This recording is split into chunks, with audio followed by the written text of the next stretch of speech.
This thing that I have found is what I would call my gracious space. Hi folks, Jack Carlisle here with Gracious Spaces, and here we are once again high atop this beautiful town I call Old Town Orange. I am very blessed to live in this amazing town and know so many people that live in this town, and one of those guys is here today. David, welcome.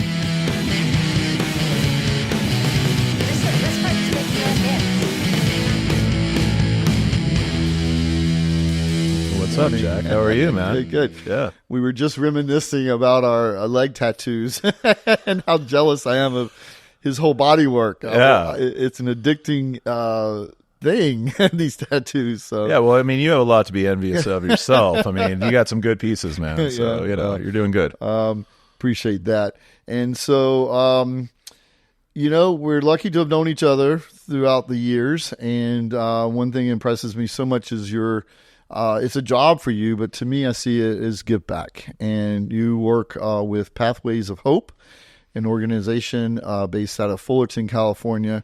And tell me about that. Did you just see an ad in a paper one day and that's the job for me? I'm going to go for it? Or how did that come to you? Oh, man, that's interesting. So working in human services and on homelessness is actually my second career. And I was, at the time, I had a few jobs starting back in the kind of the late aughts, like 2008, 2009, building up to this one. And so it was back in 2017. I was actually working at a domestic violence program and was really passionate about that work. Homelessness has always been kind of my first sort of thing I've had interest in.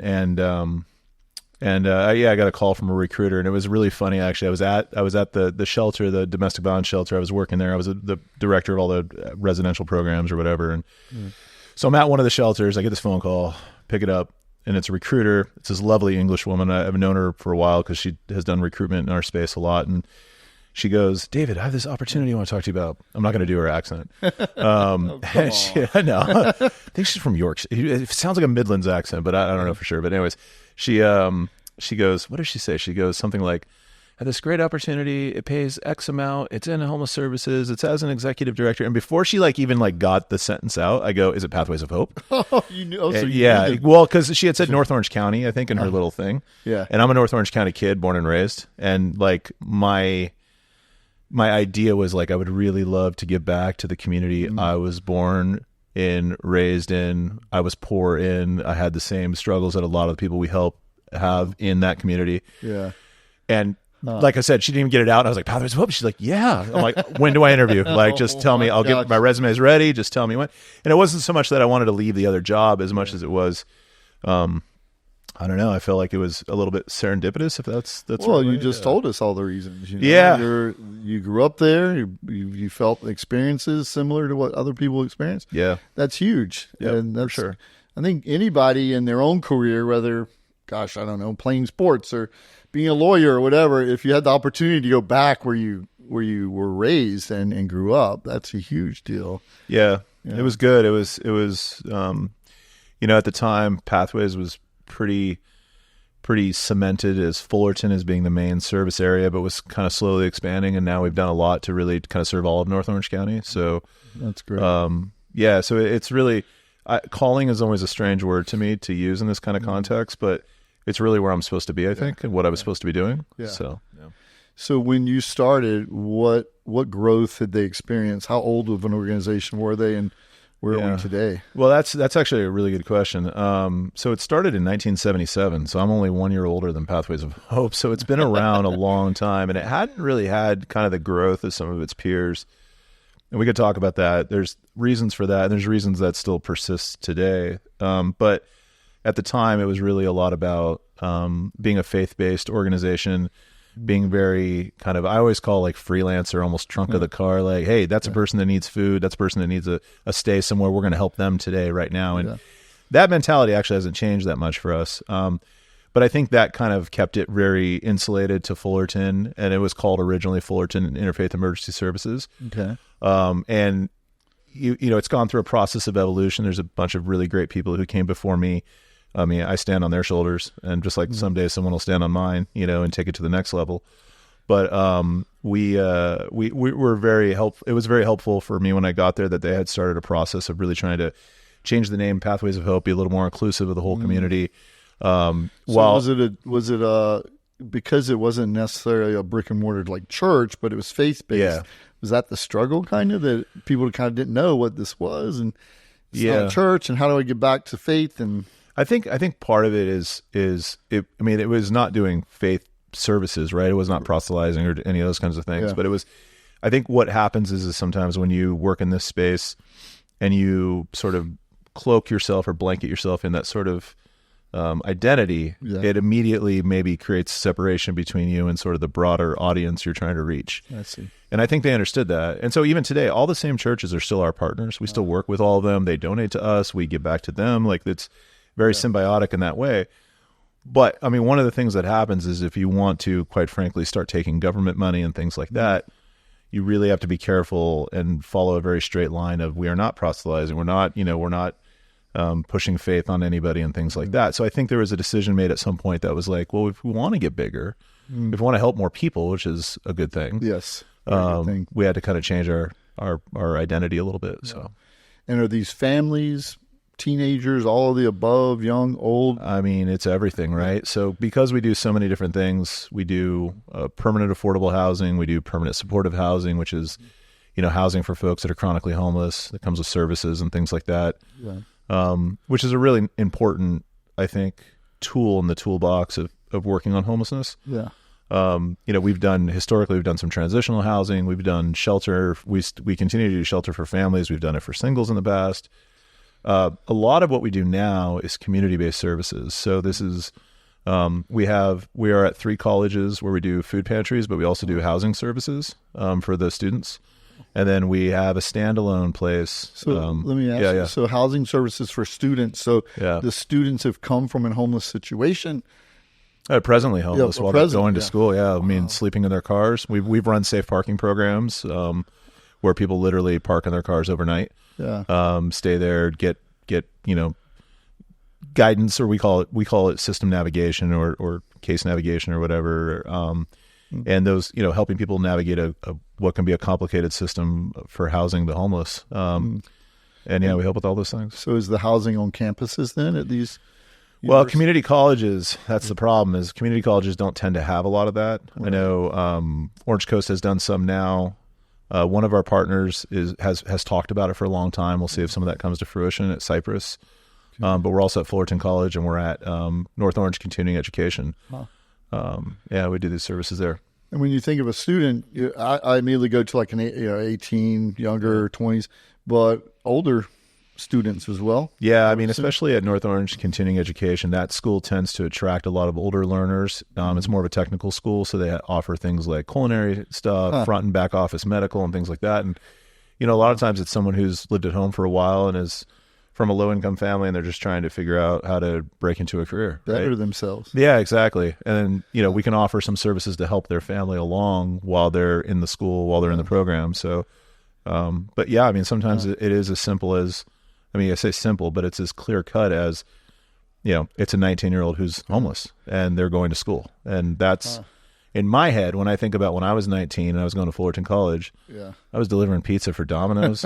My rent was $400 a month. Mowing grass. Yeah, man, exactly. Right. I mean, it was just like a working class job could get you through just fine, and you could go to school. That's changed a lot. Changed a lot. Whole lot. Yeah. I love that someone can come to you guys, and have that opportunity to know about these programs.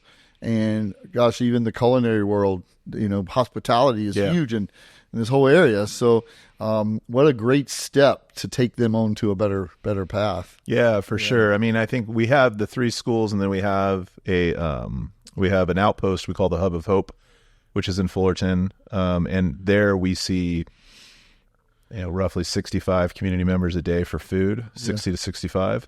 And a lot of those folks need housing too. Sometimes it's your chronically homeless person who comes on a bicycle, and they have all their worldly possessions, and they're there for food, and then they're trying to figure out how to get to a shelter, trying to figure out where they are on a extensive wait list for housing. I mean, all those kinds of things. And then sometimes it's the poor family, multi-generational household that just can't afford food.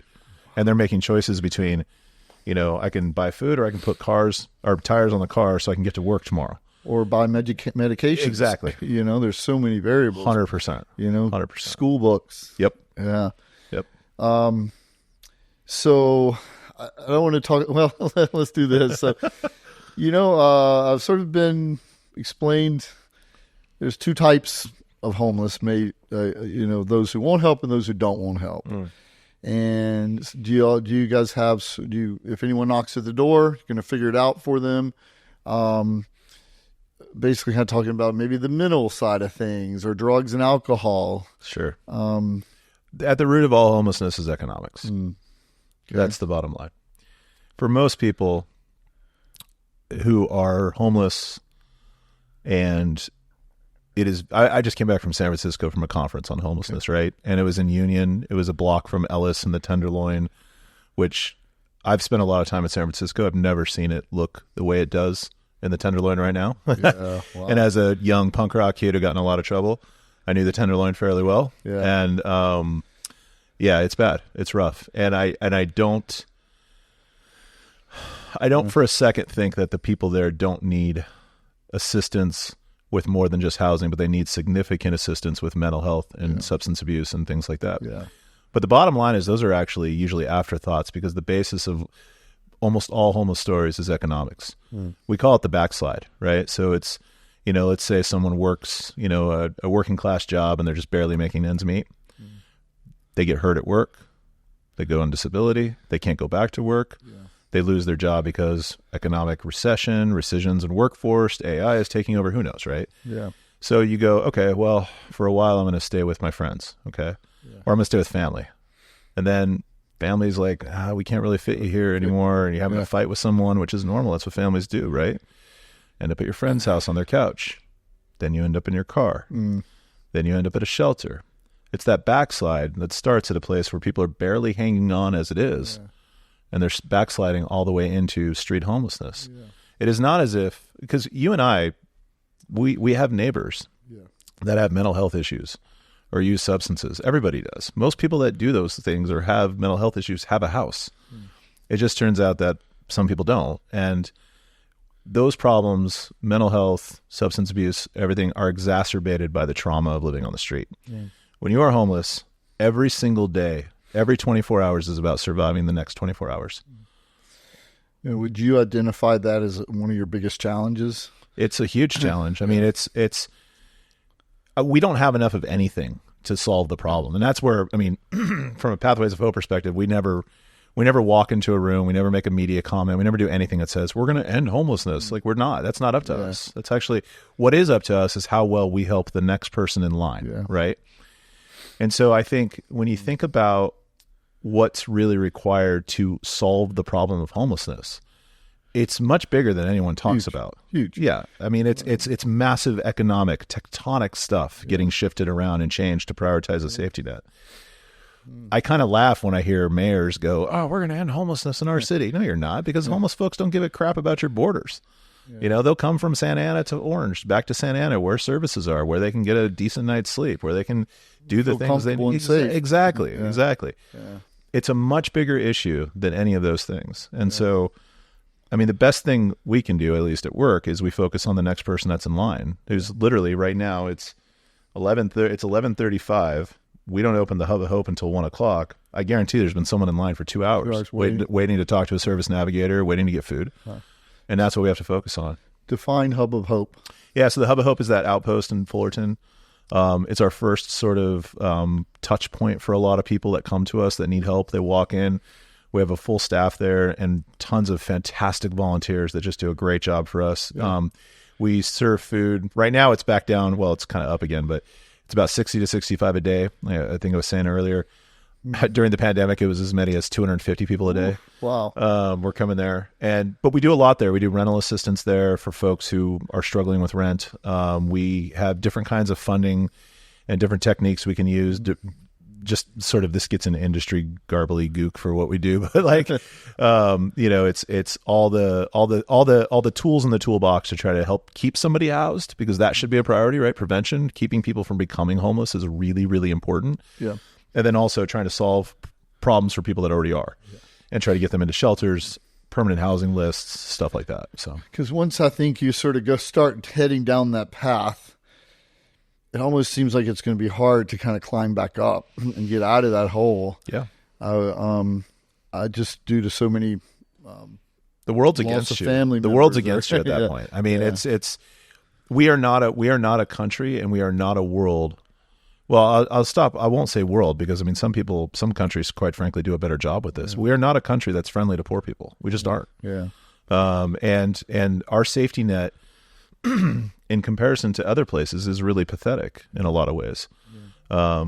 And that gets into a lot of political issues, quite frankly, and social prioritization, right? Like, what's really important to us as a community? Because I will tell you, there's no drawback to having people in your community have housing, food, and healthcare. There's only benefit.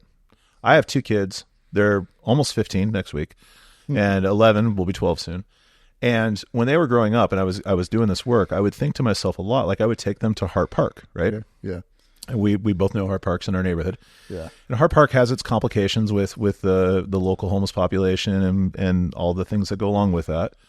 But like, I also don't want my child experiencing, while they're on the swings or something, a meltdown from someone who is having a public mental health crisis episode, right? I want that person safe and taken care of, and not there, right? Because that's a benefit to them. It's a benefit to me. Yeah. When you prioritize those things, food, healthcare, and housing, everybody wins. There is no drawback to it. It's interesting. There was a local organization here who property was being sold. They were being asked to move, relocate, whatever. And I know who we're talking about. Yep. So I went down to the city council that night to listen. I was blown away with the homeless population that showed up to give their 3 little minutes story of why not to disrupt their lives, basically. Yeah. From this one guy, just heart-wrenching. It just opened my eyes so much that we may not think about it, but this one guy, he says, it's my address. It's where I get my mail. I have to have an address. I have to have a driver's license, and you take that. I mean, he'll figure, that's, I don't know if that's simple or not, but you find another address, but I imagine it might not be so easy. No. And that's been his address for years and years and years. And the stories of how much that organization lifted them up and became a part of their life, and they relied on that. Yep. How does one find pathways of hope in the community? Well, I mean, I like to think after 48 years of doing that, 47, 48 years, whatever it is at this point. No, 40, it would be 47 this year. We're going to be 50 in 2027. I mean, I would like to think our reputation kind of precedes us. Word gets around. Yeah. People know where they can go to get help. Do you find the community, the homeless community within itself, is very helpful among each other? Yeah, definitely. Yeah, I would think that. Yeah, that brings up an interesting point too. There's all this talk about encampments the last few years, right? And like what happened on the riverbed about 6 years ago, 7 years ago. Yeah. And all these things. And, people have to remember that those are, you may find them unflattering on your eyes, right? But to people that live there, that is their home. That is their community. That is the people they rely on to figure things out every day. Yeah. And so, I mean, a lot of our services, I mean, the homeless housing conversation is different. It's complicated. It requires assessments, and people have to come talk to you and put you on a list and do all these things, right? But, if you woke up today and said, I don't have any food, but one tent over said, hey, Pathways opens at 1:00. Yeah. They're open 1 to 4. Go ahead and go over there. I'll take you. Yeah. Yeah. You'll at least get some stuff you can take home, and stuff like that. Then we can, obviously, while you're there, point you in the other direction for other things. Yeah. So, yeah. And so you guys, Pathways of Hope has a home, brick and mortar. A few, yeah. Yeah, a few. So tell me a little bit about the one you're getting ready to expand that home. More housing involved in the footprint? Yeah, what's really cool. So we, back in, I think it was 1986, which if you're old like me, can actually remember it because I was only 10. We started acquiring a little bit of property here and there. And so we own, a pretty good little stretch of a block in Fullerton. It's got some different housing dwellings on them. Mm-hmm. The use of those has bounced around quite a bit. There's actually 2 parcels that have 5 houses on them, and they need a full-blown renovation to become livable again. Yeah. And the reason for that is we were using them as shelter. Shelter is a very different kind of program. During COVID, we got, what's that? As far as like handicap accessibility, things like that, but also just wear and tear in and out. Yeah. I think there's a lot, and there's certain amenities you can have, can't have, and and things like that. And you want to try to be as all service as you can to all people, but the reality is when you're just shuffling through lots of different folks coming through your space, there's a lot of wear and tear and things like that. So makes sense. Yeah. So, and then also during COVID, which we can spend a whole hour talking about the effect of the pandemic on our kinds of organizations, right? We can spend forever on it, but we got about $10 million to do rental assistance for 4 households that were potentially on the verge of eviction because of pandemic. So you had lost your job, during rescission, job rescissions at different levels of organization, everything from mom and pop all the way up to some of the big corporations were laying off, at least temporarily, a lot of people. Yeah. And there were resources available, but rent's rent, and it has to pay first, and it has to eat first, and it has to eat on the first of every month. Yeah. So we got a pretty sizable thing. So we were using a lot of these buildings for offices for that, because we had to double our staff overnight to manage that much resource, and we did a ton of really good work with that. So about a year and a half ago, 2 years ago, we contemplated knocking down buildings and building new apartments, permanent affordable housing for families and individuals that were homeless. Okay. We've decided since to rehabilitate what we currently have. There's a lot of history there. There's a lot of impact on the neighborhood to doing a project like that. There's a lot of cost. We're pretty lucky. We have good partners. In 2019, we were the first Orange County organization to ever get a Jeff Bezos award for the Day One Families Foundation or grant fund. So that was $2.5 million. Yeah. And then we got our partners at Cal Optima, which is Medicaid, Medi-Cal, basically here in Orange County, gave us another big chunk of money. We're huge fans of theirs. They're doing great things. Putting all that together, it still is not enough to build housing in California. Yeah. I mean, it's just really crazy how expensive it is. It's so expensive. Yeah. Changed a lot. So for me, even back when your domestic violence position as well, I think I would have a hard time disconnecting myself from people's lives and getting to know them. I would emotionally probably become attached to them, and I would assume that could be very rewarding if you see them and you cut their wings and they fly off and they're doing great things. But the stories that come through there, and how do you manage that in yourself?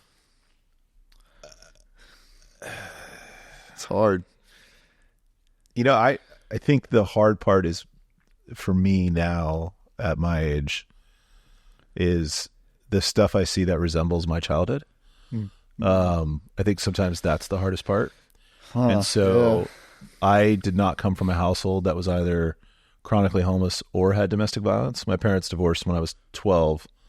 But we were perennially working class before that, and then we were perennially poor after that, right? It was so when you have one parent household working wise, even in the 1980s, and that breaks up, and suddenly only one of them has ever worked, and my parents were 19 and 20 when they got together. They were 20 and 21 when they had me. There just wasn't a lot there to, it was funny. I lived in a place and went to school with parents who, kids who both parents were lawyers and stuff. And, I had a machinist dad and a mom who never worked. And then, they split up. And I think the hard part is when I see people, especially at the hub, who are struggling for food, rental assistance. There wasn't, by the time my parents' divorce got settled, there was a ton of bouncing around for me. There was sleeping on couches. There was, which is technically homeless. So, I did a lot of that, and neither parent could afford a place to live. And so they were staying with family, which meant I was staying with family, which meant I was, sleeping on the floor in somebody's living room a lot. And I think when I see those stories, even though those aren't the most maybe traumatic or heartbreak, especially when you're working domestic violence, you see the impact on children. Yeah, but it hits very close to home. It's just very real. It's very personally real, which, I'm not a person. I only started really talking about my own experience with poverty in the last year or so.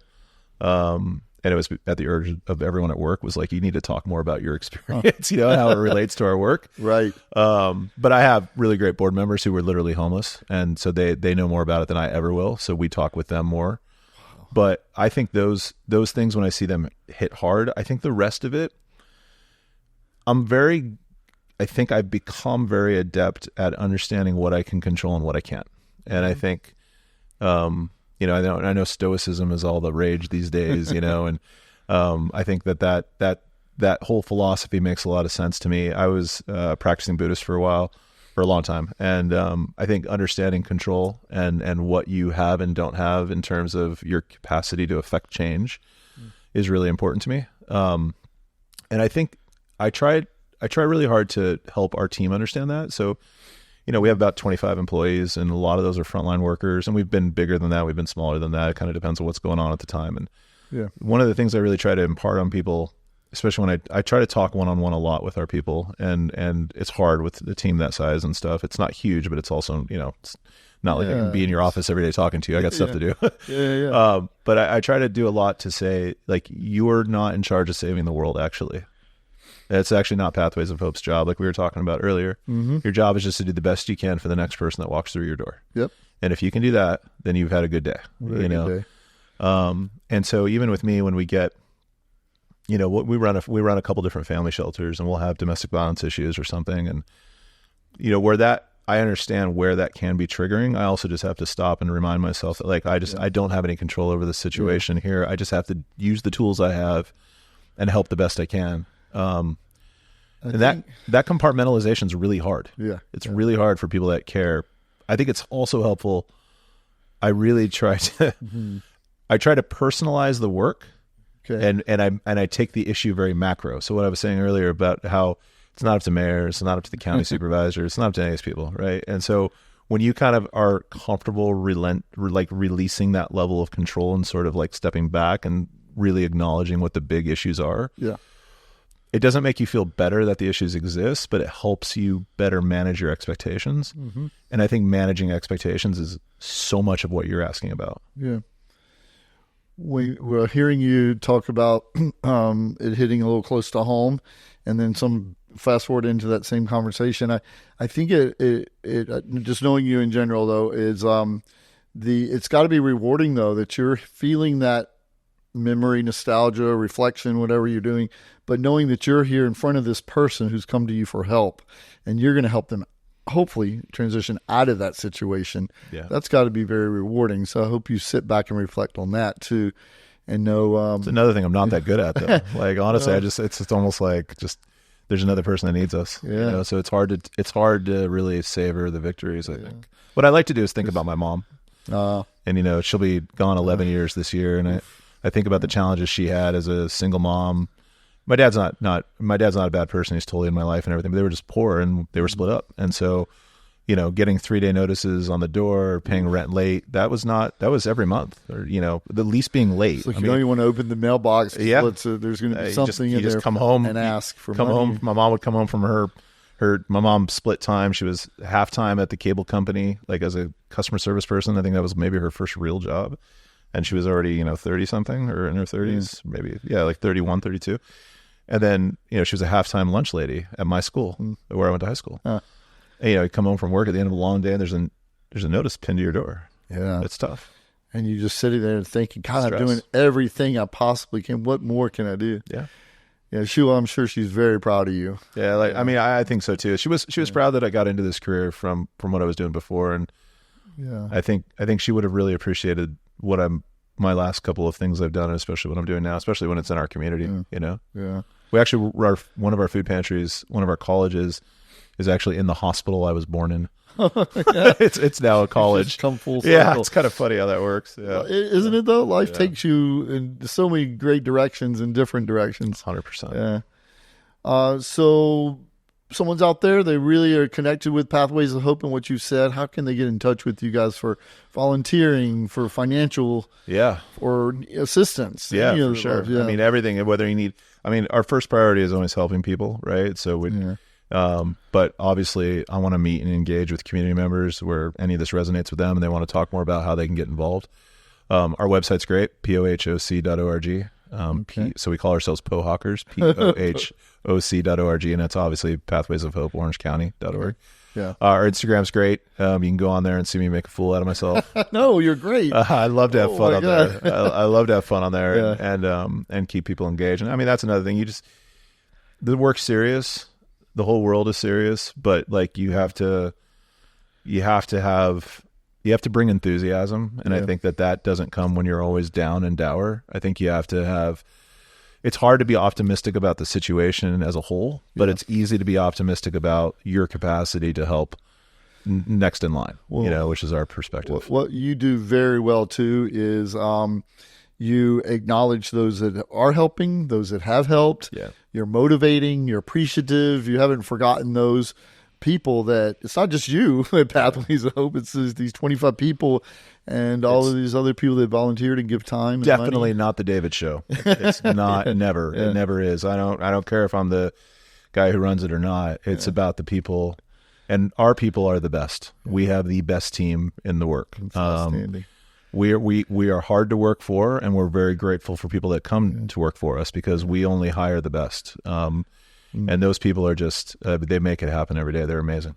Absolutely amazing. So with organizations I've been involved with, I'm involved, I've seen to go to these big fancy dinners and all that and raise money. What about on the lower scale of that? Tell me some of your give back that one comes to mind, your toy drive. Yeah. So I love partnering with you with that. Last couple of years that's been there. It's the last few years. I don't know, a couple of years, but that's been really fun. And I think for us, part of the fun of being still a little bit small compared to some of our peers is I think we have better community connection in some ways like that, right? So like the toy drive where we can drop off a couple boxes here with you, shoot a video with you. We're trying to help actually promote the potting shed as much as we are trying to say we need toys. I mean, because that's important to us. It's important to you. Yeah. And I think it's like anything else. If you're just genuine, right? I mean, that's the difference maker in all walks of life, right? Like there's nothing I can stand less than people who are disingenuous. And it's just like, we have this cool thing. You can donate toys. Hey, you're a cool store and a nice guy and you're my friend. Would you like to partner? It's not complicated. Well, and you do this partnership with multiple people. Yeah, absolutely. Tiddlywinks. I mean, Jeannie's amazing, Jeannie's awesome. Pfeiffer Beer Company in Anaheim. Like, well, man, we love them. They're awesome. Yeah. I still skateboard at my old age. And the Morales Skateboard Company, like they'll take a box and they have all these kids and parents coming through for lessons that will get involved. Like, yeah, it's just cool and organic and it's important to us, Well, so a 5-minute elevator speech, spill, tell people just a brief sort of overview of Pathways of Hope. Give us that. We'll and round it out with that. I think I'm a big believer that everybody has a responsibility to their own community, right? No person, no household is an island. It's like stewardship. Stewardship. Yeah. Yeah. We all rely on each other in some way, whether it's, a cup of sugar, shoulder to cry on when your favorite sports team loses a huge game, or someone passes away more seriously or something like that. But yeah, there's always some way that we all affect each other. No person is an island. I take great umbrage at the whole concept of, rugged individuality and all these things. I just don't believe in it because I just think that nothing gets done without others. And, I think the responsibility we all have to each other. There's a really great book about this called What Do We Owe Each Other? It's a philosophy text, and it talks a lot about this concept of, how our interactions are every single day affects everybody's life. And there's really no way around that. And you can deny it all you want, but it's reality. And so I think at the end of the day, people don't have to get involved with Pathways of Hope, although we're appreciative. Obviously, donations are wonderful.